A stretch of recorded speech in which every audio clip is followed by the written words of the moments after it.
Boa noite.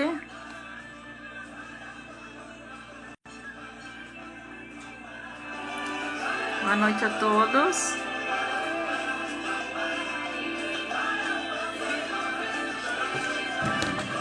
Sejam todos bem-vindos. E o tema da nossa live de hoje, então, é educação sistêmica e educação biocêntrica. Boa noite, Narinha chegando, mais um povo chegando. Sejam todos muito bem-vindos. Espero que seja muito produtivo essa nossa live de hoje para todos que estão chegando, que todos possam nos acompanhar, fazer perguntas, curtir um pouquinho a música com a gente. A gente sempre começa com uma musiquinha e que vocês possam também estar junto com a gente, participando, perguntando, comentando. A gente vai estar aqui ouvindo vocês também, para que seja uma coisa bem interativa. Sejam todos muito bem-vindos. E que a gente então se entregue, né? Já que a nossa proposta é sistêmica, que a gente se entregue a esse campo, ouvindo esse campo, sentindo esse campo. Ah, meu amor, meus queridos chegando. Sentindo, sejam bem-vindas, meus amores. Sentindo tudo isso, Claudinha, vou te chamar, meu amor. Para que isso seja produtivo para todos que estão aqui e para todos que irão nos acompanhar depois. Nos acompanhe até o final, que a gente vai anunciar a surpresa também, tá? Fiquem atentos aí. E sobre educação, que esse é o nosso tema de hoje. O que vocês têm a nos perguntar? Amore, seja bem-vinda! Tudo bom? Tudo bom? Baixar o nosso som. A indicação musical de hoje foi da Claudinha, de novo. Vou botar um pouquinho para você ouvir.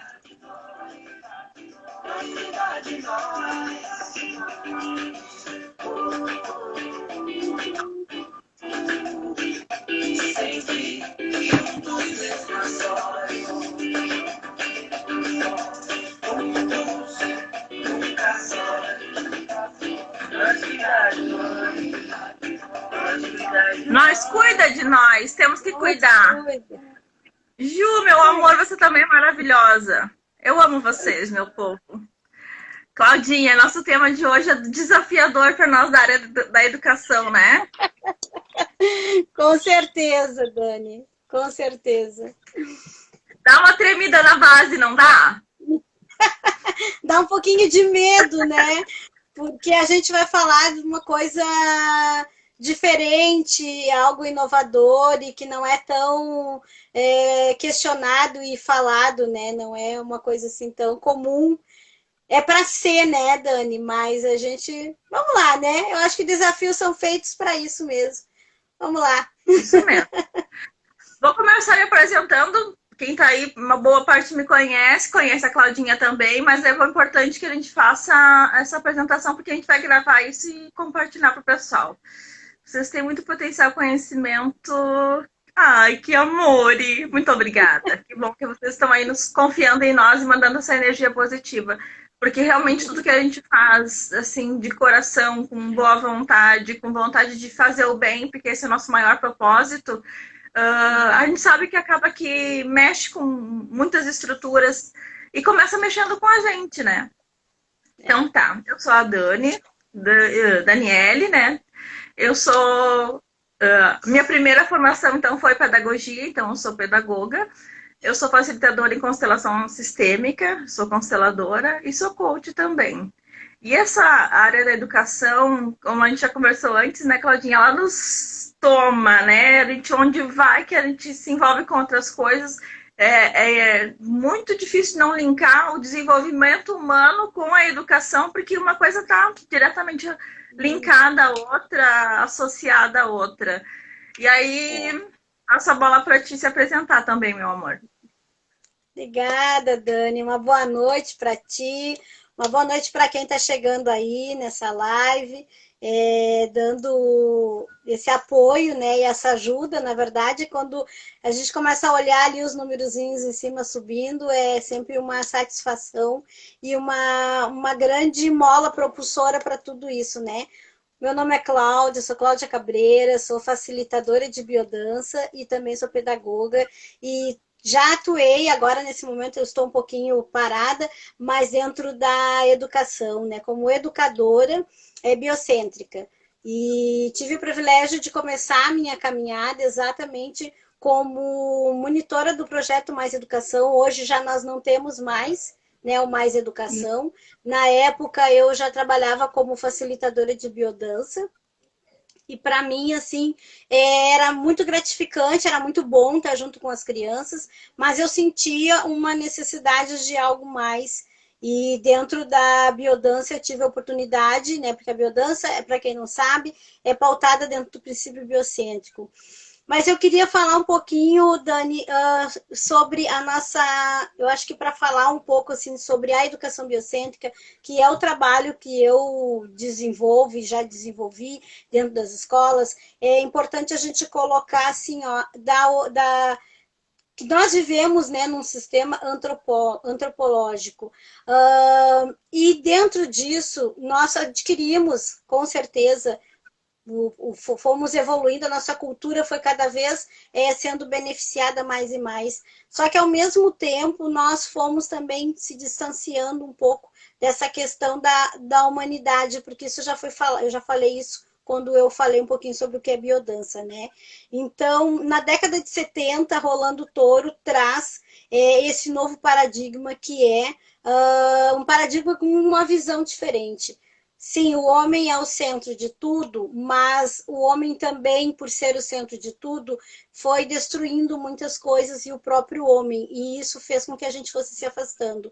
E dentro disso, Rolando Toro tem todo um cuidado, porque Rolando também trabalhou com crianças. Rolando Toro foi um grande antropólogo, cientista, educador, que trabalhou com crianças quando ele tinha 18 anos e sempre preocupado com isso, assim, de levar a importância e o valor da vida. Um outro tipo de visão um pouco mais aprofundada, onde as pessoas pudessem, onde essas crianças pudessem valorizar o que tem dentro de si e o que tem no seu entorno, e valorizar também as relações e as vinculações. Então, pautado nisso, Rolando Toro foi fazendo toda uma pesquisa, e também, como por ser um cientista e por ser um antropólogo, Rolando Toro trabalhava com pessoas doentes mentais dentro de uma instituição, de uma clínica. E Rolando cria, então, a biodança, pautada do princípio biocêntrico, que dentro do princípio biocêntrico, o que é? É a vida no centro de tudo. Então, dentro desse novo paradigma, Rolando também percebe que isso pode ser aplicado de outras formas e utilizando outras ferramentas, né? E aí começa todo o trabalho feito dentro da educação biocêntrica. E aí nós temos também mais colaboradores, né? Claro que Rolando Toro sempre cercado de pessoas voltadas exatamente nessa mesma preocupação, daí já na área da educação e já na área trabalhando com as crianças. Então foi um movimento grande e que tiveram vários contribuidores. E dentro deles, dentro dessa metodologia, nós também podemos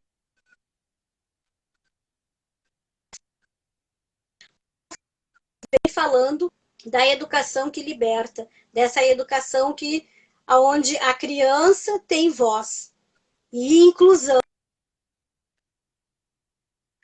E aí eu consigo até linkar com a pedagogia sistêmica, com a educação sistêmica, né? Esse olhar para a criança também é um olhar que traz a pedagogia sistêmica. Vai Isso. concluir, Claudinha, conclui. É isso mesmo. Então, assim, ó, essa criança ter voz e também ser ouvida, né? Porque é importante que a gente entenda que a criança ela precisa de um espaço para se manifestar. Claro, a gente está falando agora só da criança, mas ela, quando se fala de educação biocêntrica, ela é ampla, porque é um movimento de incluir. Nós estávamos falando isso na outra live, né? Inclusão, onde tu inclui a criança, o professor, né, o pedagogo, todas as pessoas que trabalham dentro da área da escola Né? e a criança.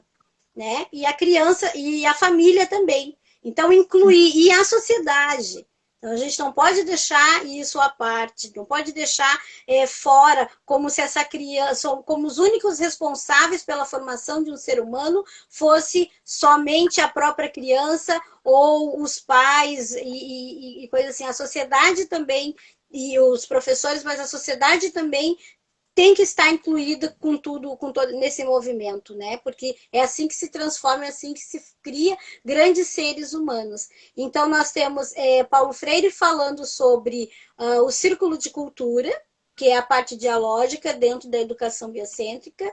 Nós temos Edgar Morin, que fala sobre a complexidade e é onde a gente consegue dar mais ouvidos, porque muitas vezes dentro da educação, ô Dani, nós como professoras, a gente sabe bem disso, começa a acontecer o quê? Uma desesperança e se começa a achar que as coisas estão tudo fora, tá tudo fora. Até acredito que por um lado, sim, mas ao mesmo tempo, quando a gente fala de Edgar Morin, ele traz isso de uma forma bem clara e bem simples, que para um novo nascer ou para serviço de uma outra forma, aquilo que tu já está habituado, o velho precisa morrer, precisa renovar, precisa renascer, né? Então, Edgar Morin traz isso. Até. Oi? Princípio bíblico até.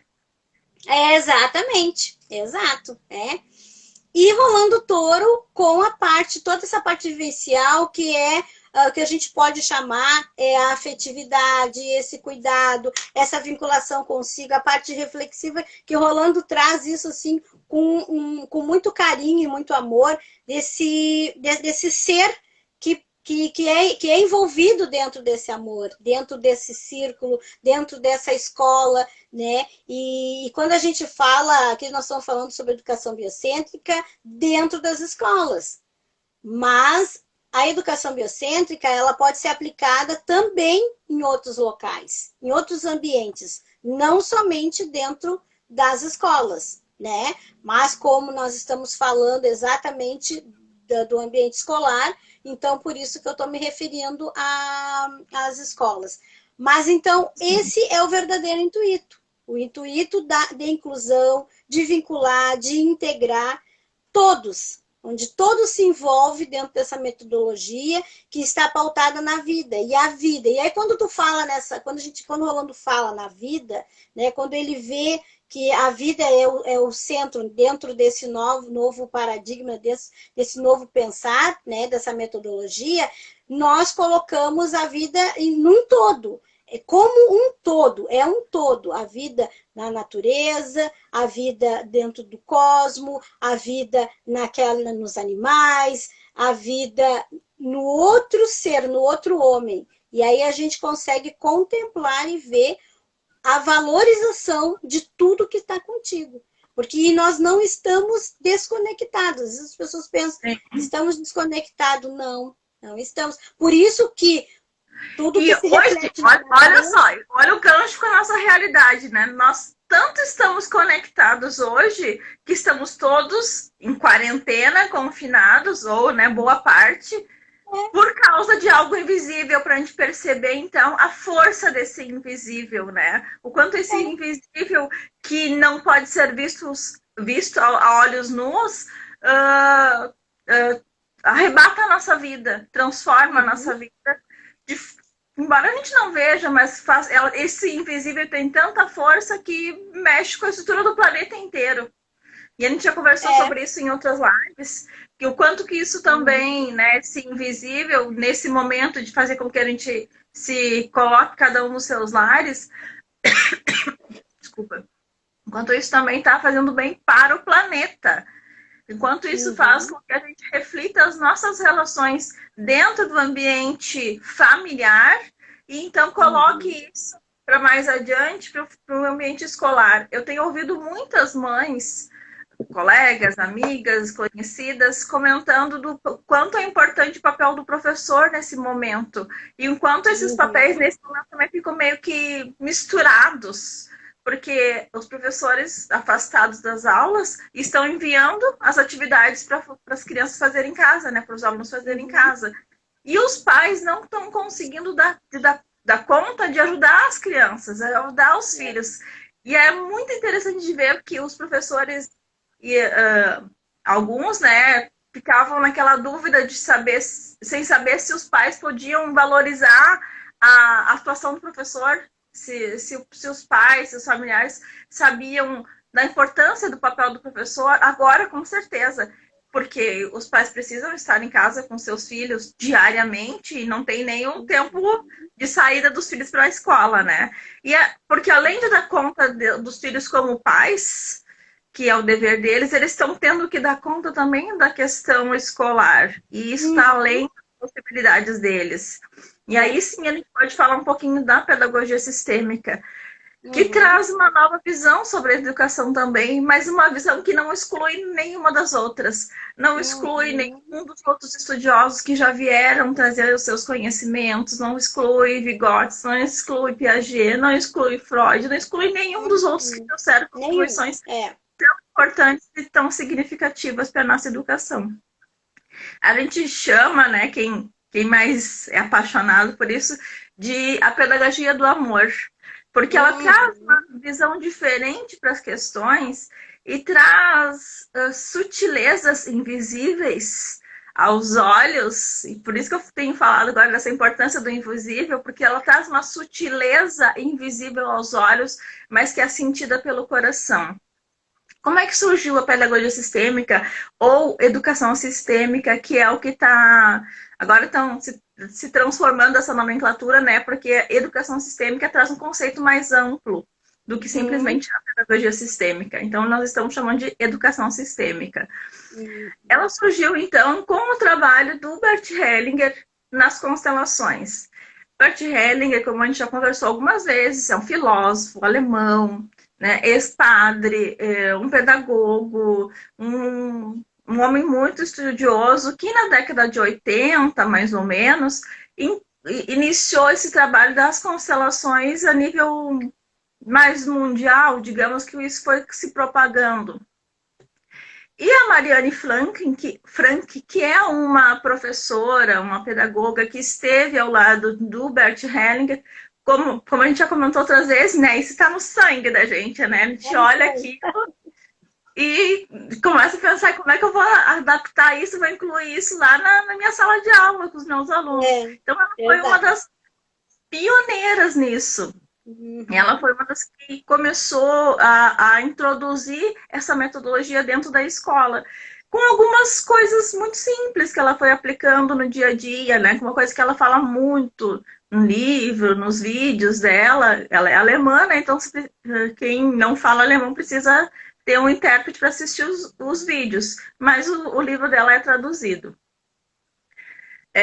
Deixa eu ver se eu consigo me lembrar o nome, porque são tantos nomes que eu tinha feito até uma listinha de nomes, mas acho que não está fácil para mim. Me fugiu o nome do livro dela. Mas tem 2 livros bem interessantes que eu vou indicar também, que é o da Olinda. A Olinda é a minha professora de pedagogia sistêmica, a Olinda Guedes. Ela tem 2 livros, está escrevendo mais um sobre pedagogia sistêmica, e ela é uma das pioneiras aqui no Brasil da pedagogia sistêmica. Ela tem um trabalho muito forte de pedagogia sistêmica no Paraná. E é uma das minhas professoras de pós-graduação de pedagogia sistêmica. E o que a Marianne Frank comenta, né? Então, é essa coisa da reverência, né? Que eu já falei até em um outro vídeo, né? De reverenciar quando o professor... e a gente, quando eu fazia isso com os ajudantes do dia, né? Na educação infantil, a gente tem os ajudantes do dia. Então, os ajudantes do dia vinham comigo na frente da turma e reverenciavam aqueles coleguinhas que estavam ali e trazendo na nossa mente também a ideia real, embora invisível, de que cada um deles estava lá com o seu pai e com a sua mãe. E que cada um que estava lá com seu pai e sua mãe, nesse ato de reverência, a gente podia incluir eles também no coração. E quando eu falava isso nos primeiros momentos, eles meio que assustaram. Não assustaram, mas eles estranharam. Mas aí, ao longo do tempo, tu vai fazendo a segunda vez. As crianças, elas pegam as coisas muito rápido, né? Uhum. Então, vai É. fazendo a segunda vez, terceira. Então, eles, quando na quarta vez, eles já pediam para fazer, professora, vamos fazer? Vamos fazer. Eles já vinham, porque eles já sabiam que eram os ajudantes do dia que ia fazer, né? Então, eles já vinham. E era um momento tão especial, um momento de uma introspecção positiva, de um silêncio calmante, sabe? De um silêncio de paz, de equilíbrio, de harmonia, que era muito interessante de perceber o quanto isso era importante para eles. Uhum. Outro nome que foi muito significativo, muito marcante e ainda é atuante, é o da Angélica Oliveira, que é uma mexicana que tem a faculdade em CUDEC, no México, que vai desde a educação infantil até a faculdade com esses princípios sistêmicos, com essas ideias sistêmicas. Então, ela faz palestras por todo o mundo também, e tem uma formação de pedagogia sistêmica em São Paulo também, sobre qual a Angélica Oliveira, periodicamente, ela está lá fazendo a formação. E eu tive com ela agora ano passado e foi uma experiência incrível, assim, porque tu senti a energia de perto de uma pessoa que é pioneira numa dessas coisas assim que são tão novas para nós, né, para nossa sociedade. E que Sim. trazer ideias simples, porque se tu escuta, se tu vai vendo, assim, são ideias simples. Por exemplo, assim, quando a gente ouve, a gente vai ouvindo algumas histórias que são marcantes. Uma professora que fica o tempo todo reclamando dos pais, e a gente sabe o que acontece às vezes, né? Porque esses pais não cuidam dessa criança, esses pais não cuidam daquilo, esses pais isso, esses pais daquilo. Vamos olhar para isso, porque por isso que é a pedagogia do amor, né? Vamos olhar para isso com amor.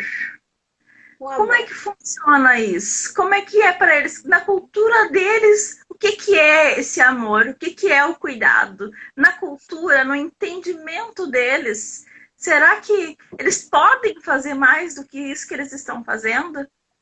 Se são pessoas de menos instrução, ou mesmo que sejam de mais instrução, lá na cultura familiar deles, aquilo é um gesto de amor. A gente sabe, assim, ao longo do tempo, da história, as coisas vão mudando.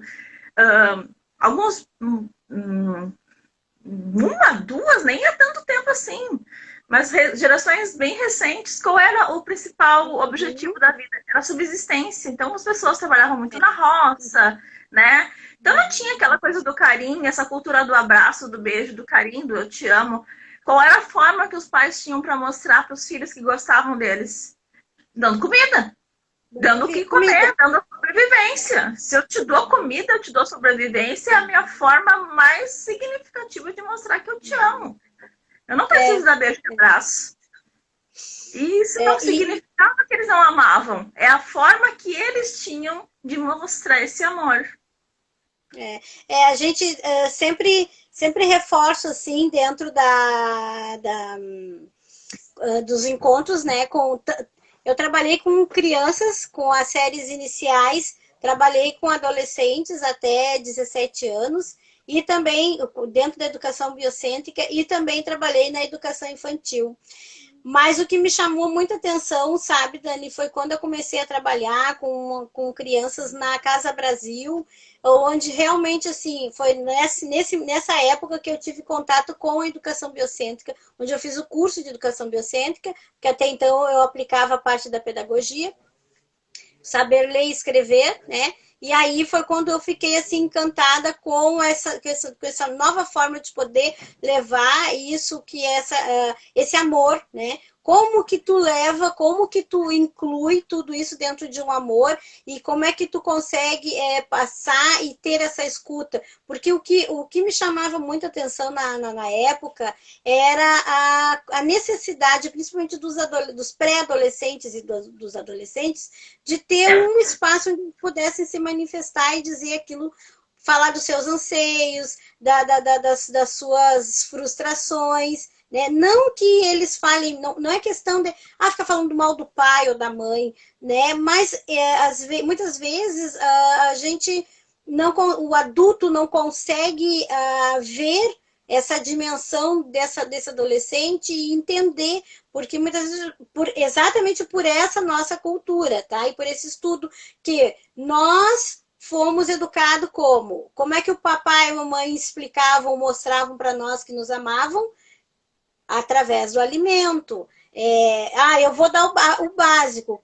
Pai e mãe trazem o básico, né? Ou seja, a alimentação, uma casa, um vestuário, bota numa escola e ponto final. Então, assim é a nossa sociedade, a nossa cultura. Sistemicamente, como é que eram esses pais? Porque esses adolescentes trazem esse anseio, né? Essa vontade, essa ânsia por mais afeto. Mas o que eles receberam dentro das possibilidades dos pais foi o que foi possível. Mas se nós olharmos para os pais desses adolescentes, né, trazendo esse exemplo, como é que era para esses pais? E se a gente voltar um pouquinho mais, como é que era para os pais desses pais? Exato. Então, cada vez mais... Eu não sou vó, mas por que pra gente, como vó, é muito mais fácil de olhar para os nossos netos? Porque a gente diz que é mãe duas vezes, né? Pai duas vezes. Porque a gente já vivenciou essa etapa crucial, né? De ter esse compromisso mais sério, mais forte de dar subsistência, de alimentar, de se preocupar com o futuro, para ver se esse filho vai dar certo, tudo mais. As expectativas que a gente coloca nos filhos também, isso dá um bom assunto para nós conversar, né? Então, quando a gente olha para esses adolescentes, a gente pode ajudar eles a olhar para a história desses pais, porque a história dos pais deles, dos pais deles, dos pais deles, dos avós deles, é a história deles. É a história que está lá entranhada lá no DNA deles e que vai seguir com eles para sempre. E quando eles entendem essa história, é como se isso pudesse trazer um acalento para o coração e eles pudessem dizer assim, ai, geralmente aquela respiração junto, né? Ai, agora entendo.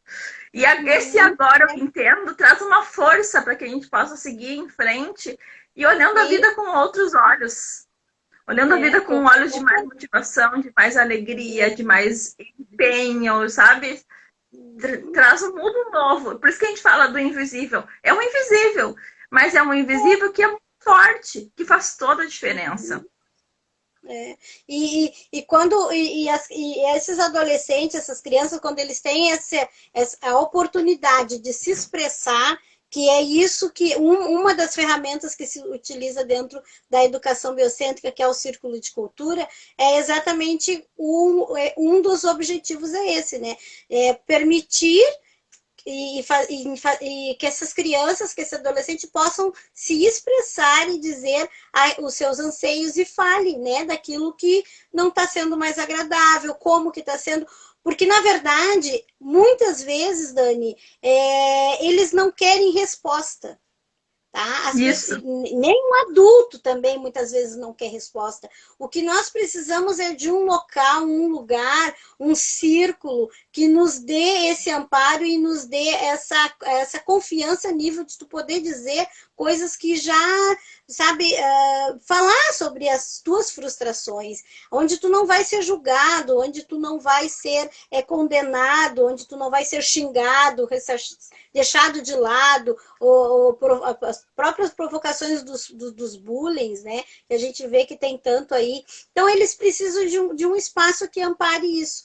Dentro do círculo de cultura, né, que Paulo Freire traz para nós, é um dos objetivos, né? Que a criança tenha essa expressão. E com os pequenininhos, acontece também do mesmo jeito. Então, se senta... E a importância do círculo, né, Dani, que a gente estava falando da outra vez. É muito importante.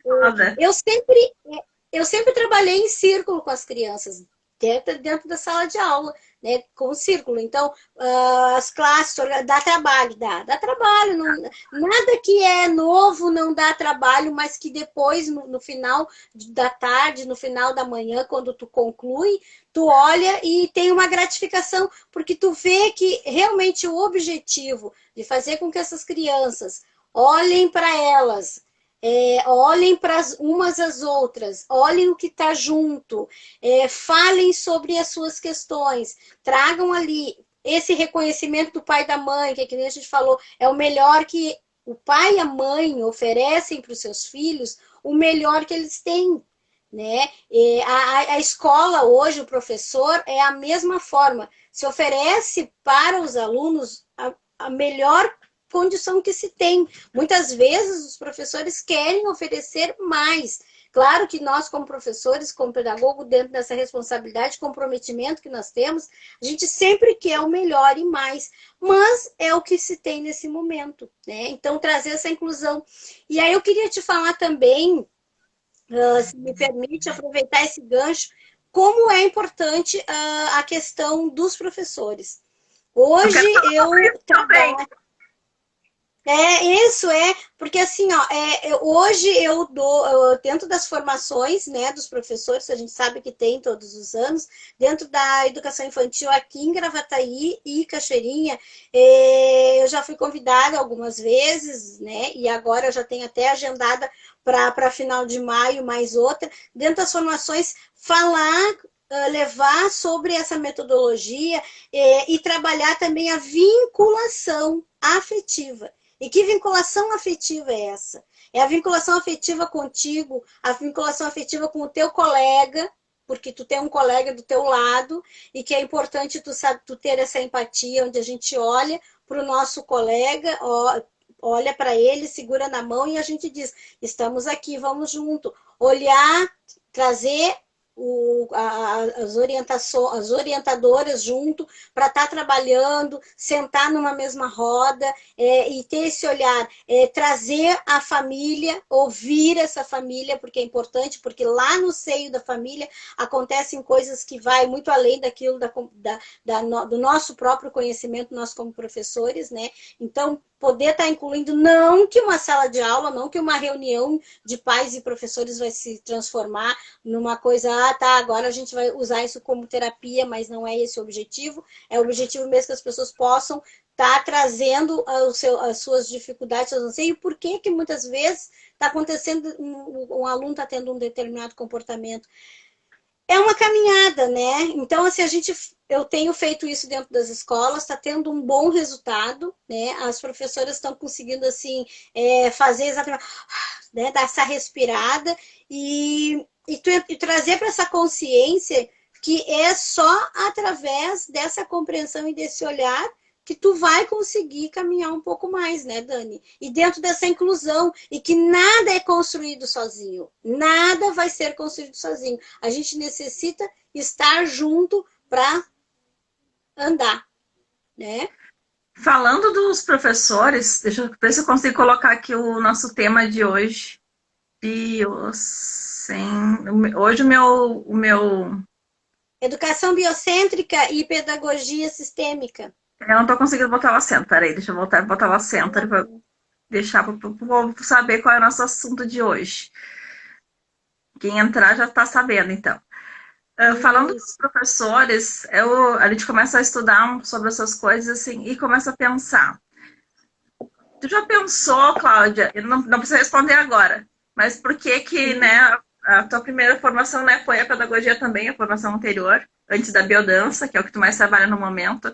Por que, vai ficar pensando, por que tu escolheu a área da educação?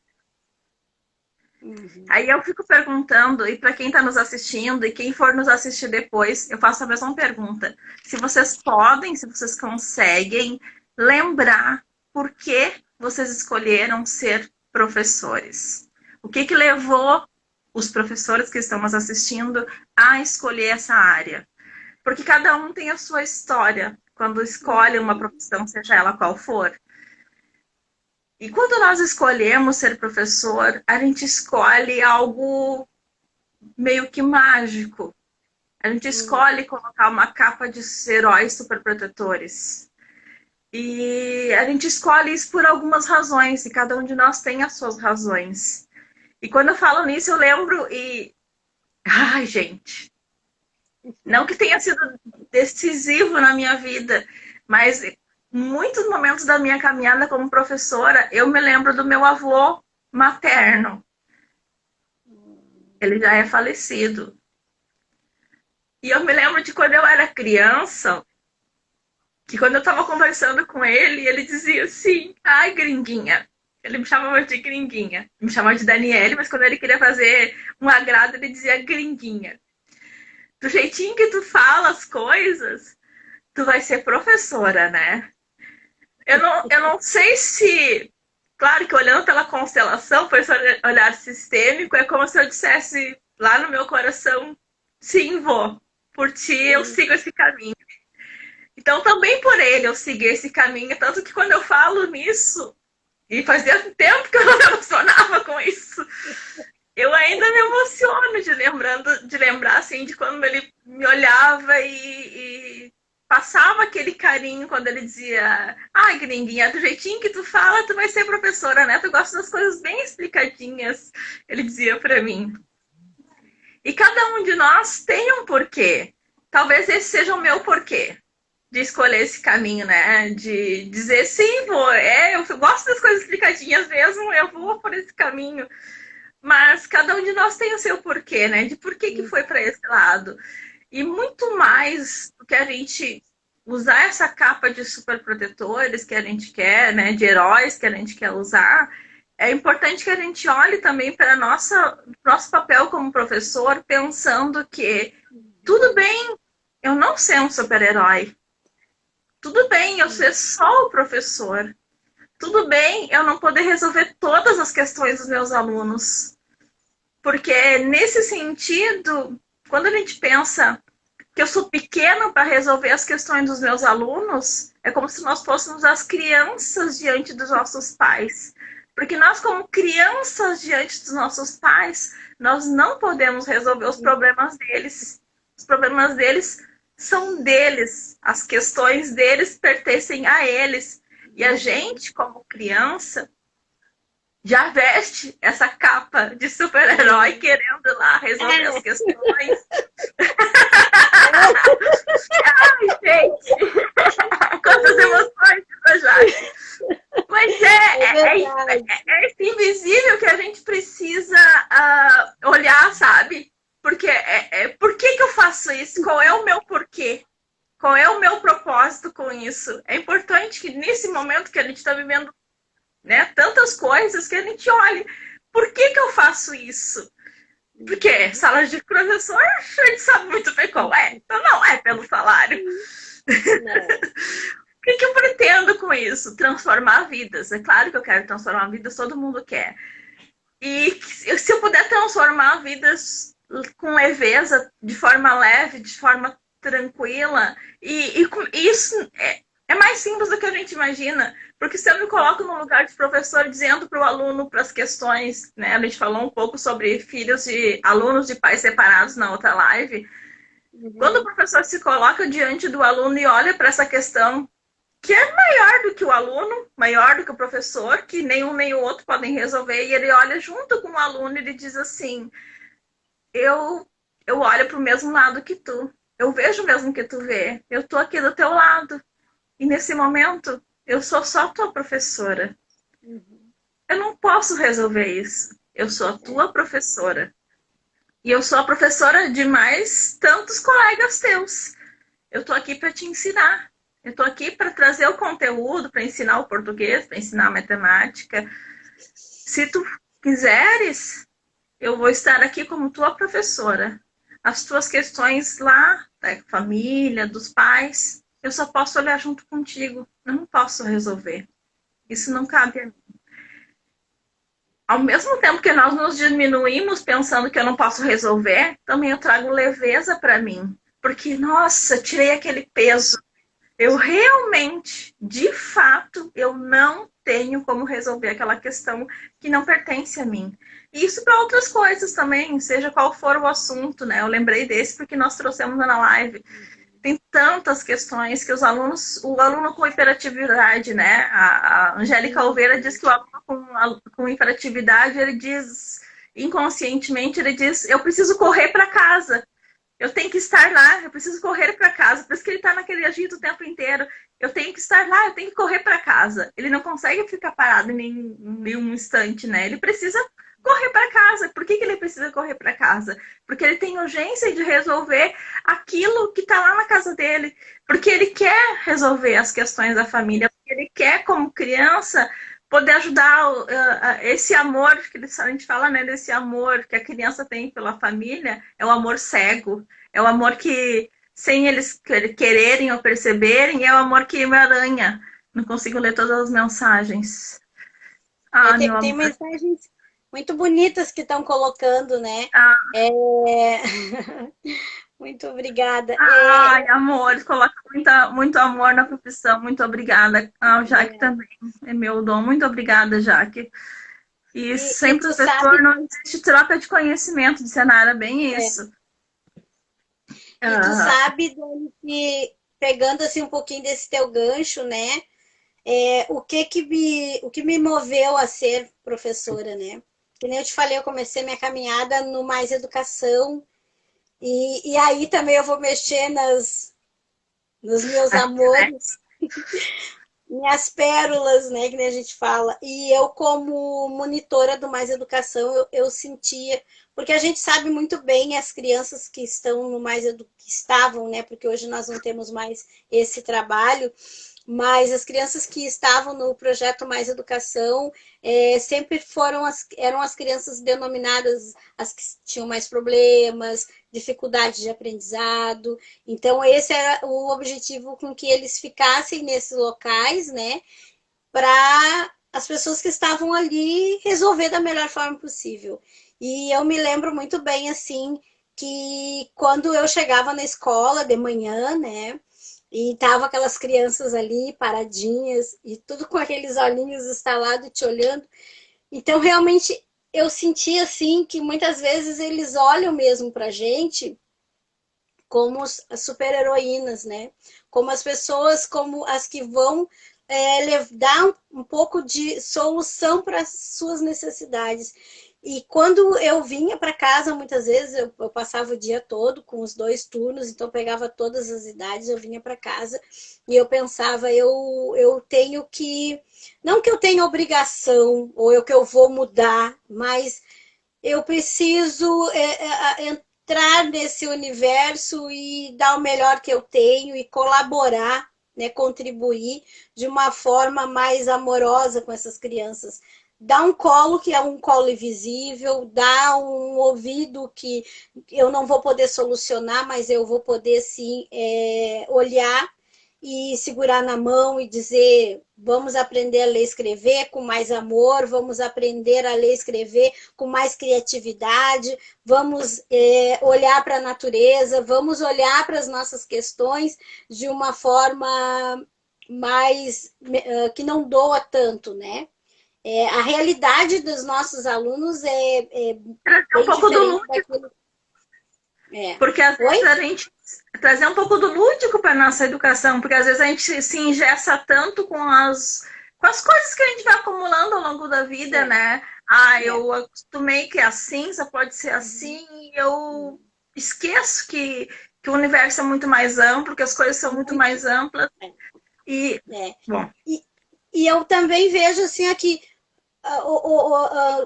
eles muitas vezes, né, nós ficamos, o professor ele pontua a falha, o erro, não escreveu direito, o desenho não está bem pintado, né? Faz parte. Eu não estou criticando os professores, eu estou falando que é uma realidade que nós temos que lidar, às vezes, com 30, 40 alunos dentro de uma sala e que não é muito fácil. Mas quando tu entra e tu diz, tu olha para tudo aquilo e tu diz, tá, eu tô aqui, eu tô junto, vamos lá e vamos criar, vamos recriar, e aí tu cria um espaço, um ambiente que é apropriado, e aí tu consegue fazer trabalhos fantásticos e aflorar dentro dessas crianças realmente o valor da vida, porque eles precisam olhar para eles e acreditar neles. Eles precisam olhar para as coisas que estão acontecendo e dizer, tá certo, eu tenho capacidade, eu posso fazer. A gente tem dificuldade, todos nós temos dificuldade de aprender, dificuldade de entrar até dentro do mercado de trabalho, todos nós temos, nós somos adultos e sabemos bem disso. Mas a gente sabe que eles podem, e eles precisam acreditar que eles podem. E eu acho, e aí é que vem quando a gente fala de um paradigma, de um olhar diferente, um olhar novo, é isso. Quando o professor consegue olhar para o olhinho daquela criança e acreditar que tem um potencial ali, acreditar na capacidade daquela criança. Acreditar que aquela criança que ali está tão pequenininha, que tu está ajudando a moldar, vai ser o homem e a mulher do futuro. Vai ser um pai e uma mãe que um dia vai ter uma criança também, ou quem sabe vai ser o professor de uma sala de aula, sabe? Então, esse é o olhar. Pessoas, né? Que hoje os médicos também, os enfermeiros, a área da saúde está fazendo tantos milagres. E esses profissionais também passaram pelas mãos de professores. E é um orgulho para nós saber que esses profissionais também foram nossos alunos. Nós formamos esses profissionais que nos orgulham tanto hoje. E assim como, porque a gente fala muito da saúde, né? Tem serviços essenciais acontecendo hoje, né? Os garis, a limpeza pública, eles também, a maioria deles, embora não tenham tanto estudo, eles passaram em algum momento pela escola, aprenderam a ler, em sua grande maioria, né? Então, em algum momento, eles passaram pela escola e também passaram pelas mãos de professores. Como nós também passamos, né? Nós também passamos. Então, hoje eu me lembro, assim, quando eu era pequena, a minha mãe dizia, né? Ela queria muito que eu fosse professora. E eu, na época, dizia, bem capaz. Aliás, eu até um tempo atrás, né, Dani, porque eu me formei como pedagoga, na verdade, lá com os meus 48 anos. 47 anos eu concluí a minha formação de pedagoga. E quando eu fiz a minha faculdade. E eu já estava na escola, claro, fazendo. Eu tive a oportunidade de trabalhar em algumas escolas dentro das séries iniciais, fiz estágio e sempre levando assim, que nem uma vez eu escutei uma pessoa dizer assim, ó, a gente não deve levar essa metodologia que a gente aprende, né? No caso, na época, era a biodança, princípio. A pessoa disse assim eu disse assim, como é que a gente vai levar a biodança? Como é que eu vou levar educação biocêntrica? E eu me lembro que um professor, César Wagner, que também é um grande contribuinte para a educação biocêntrica, é um didata também da biodança, ele e Ruth Cavalcante, ele olhou para mim e ele disse assim, ó, não leva nada, leva você. E aí, nesse dia, eu entrei na sala de aula e foi transformador, porque o professor, ele se transforma junto, né? A gente se transforma junto, né, Dani? Lembrei a gente vai se reciclando, né? O nome do livro da Mariane Frank é Você é um de Nós. Ah, tá aí. Eu já tenho que me lembrar até o final o nome do livro, me lembrei. E eu vou te dizer assim, eu tenho um grande orgulho de ter me formado como pedagoga, ter trabalhado com as crianças. Eu trabalhei também com um autista, um menino que era autista e um com síndrome de Down, que foram assim meus grandes professores. Eu sempre digo assim, meu aluno com síndrome de Down foi o meu grande professor. Aqui em casa ninguém aguentava mais escutar o nome dele, cada dia eu chegava com uma novidade. E ele me ensinou muito na minha vida, muito dentro desse meu caminhar como professora, eu aprendi com ele dentro da educação infantil. Eu tenho aqui hoje muitas colegas minhas, né, que estão aqui dentro olhando nós, que a gente começou lá atrás. Então, assim, é um grande orgulho, e eu te digo assim, tu também deve sentir, né, com certeza, nós estamos aqui falando sobre essa educação, mas é um grande orgulho ser professora. E para quem agora está fazendo formação ou que vai começar a fazer formação, pense com carinho. É muito bom ser professor. É muito bom. É muito bom. A reflexão mais importante, eu acho, é assim, por que que eu estou escolhendo esse caminho? O que que me leva a isso? Porque assim como qualquer outra escolha na vida que eu for fazer, tem consequências. Não significa que vai ser tudo simples, fácil. Tem desafios. Tem muitos desafios.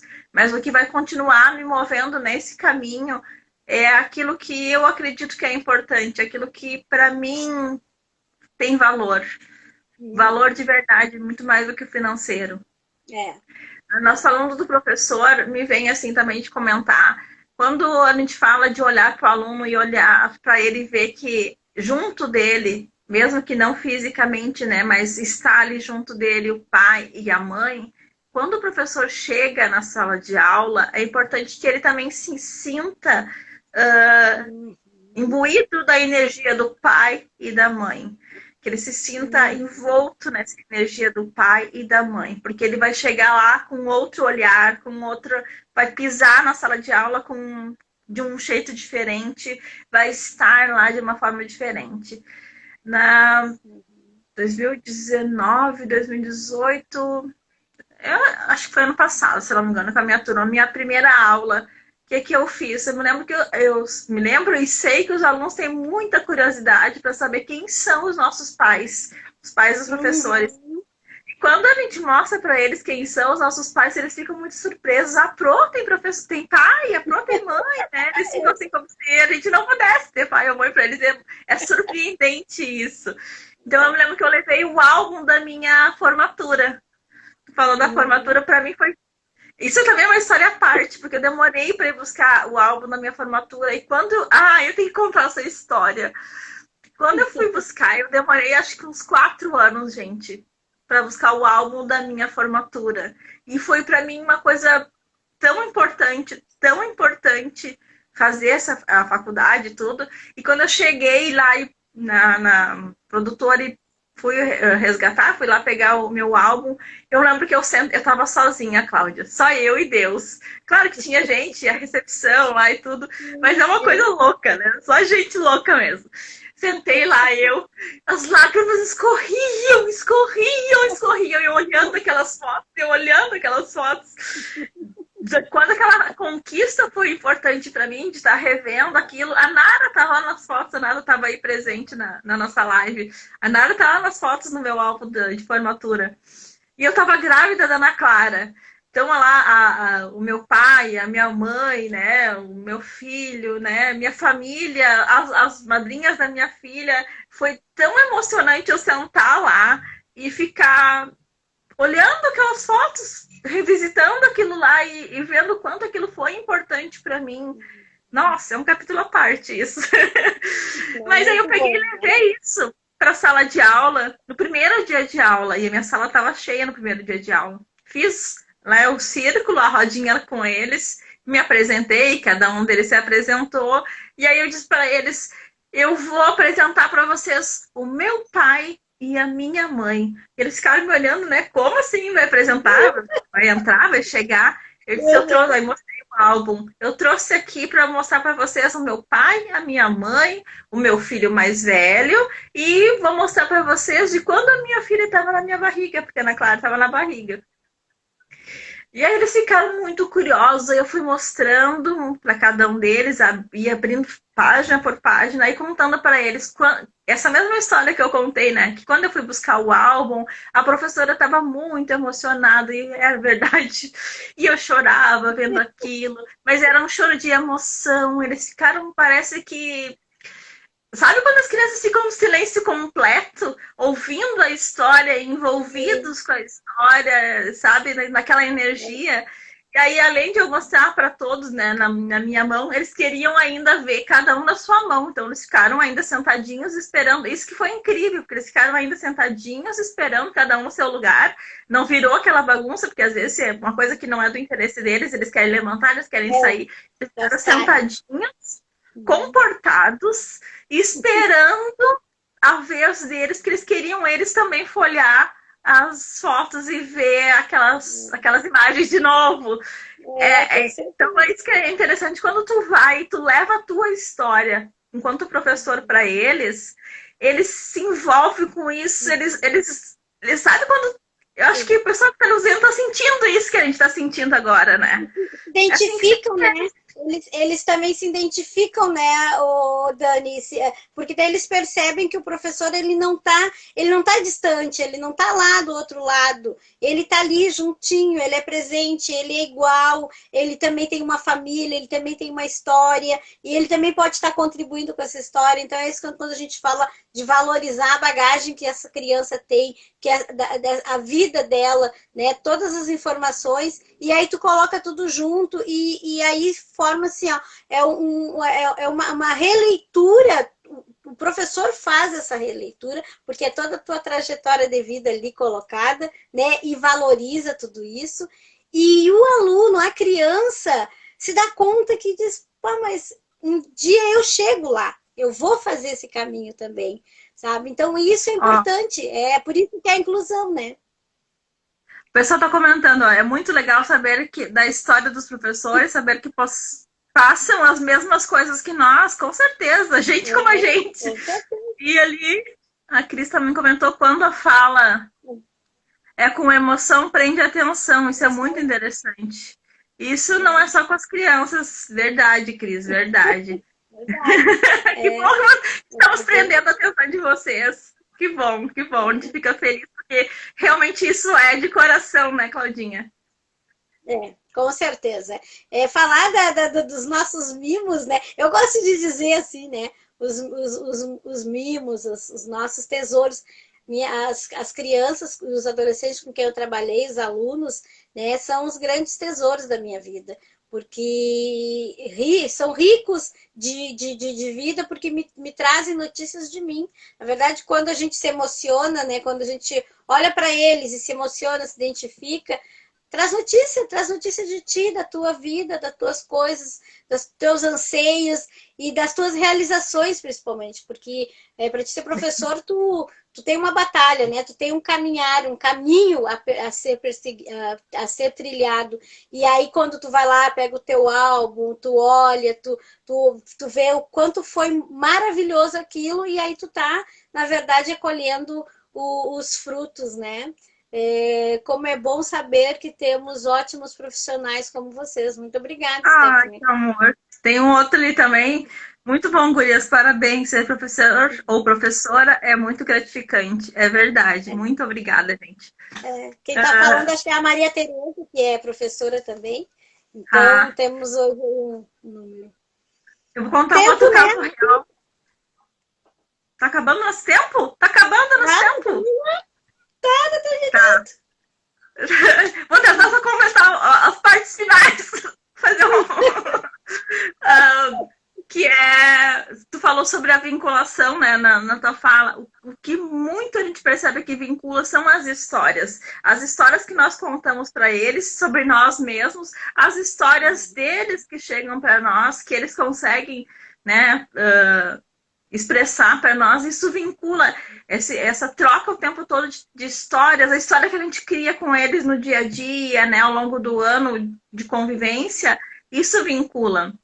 E quando a gente olha para a criança e vê que ele também vem com o pai, eu vou comentar de uma outra atividade que a gente fez, que acho que foi no mesmo ano, no ano seguinte, eu não lembro, uma coisa assim.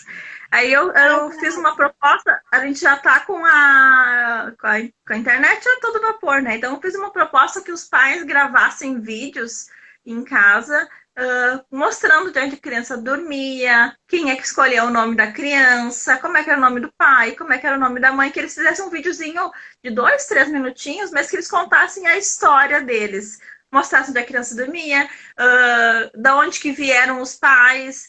E aí tinha algumas famílias que a mãe trabalhava muito e chegava assim só no final do dia, então ela estava assim, só ela cansada lá, e ela foi lá e gravou o vídeo, e ela dizendo, tô agora sozinha, todo mundo já dormiu, não sei o que, cansada, fez isso, fez aquilo, mas agora eu vou falar para vocês. Aí ela trazia, né, as informações que a gente pediu para eles trazerem. Assim como os outros também, às vezes, um juntava toda a família e dizia, nós somos pai do fulano, nascemos assim, o nome dele é assim, vinham contando a história. E a gente gravava isso lá num pendrive e botava na TV.